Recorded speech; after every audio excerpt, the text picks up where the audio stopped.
ఆయనే భూదిగంతముల వరకు యుద్ధములు మాన్పువాడు.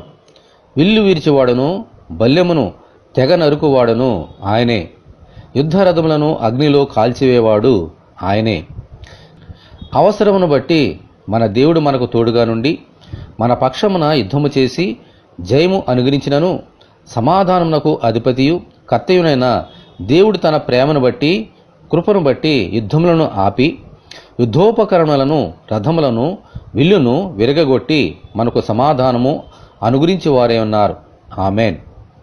దావీదు కాలంలో దేవుడు అతనికి తోడే ఉండి ప్రతి యుద్ధములోనూ అతనికి జయమును అనుగ్రహించారు. దావీదు కుమారుడైన సొలొమోను కాలంలో ఆ ప్రభువే ప్రతి యుద్ధమును ఆపి 40 సంవత్సరములు సమాధానము అనుగ్రహించారు. దేవునికి స్తోత్రము కలుగునుగాక. ఆమెన్.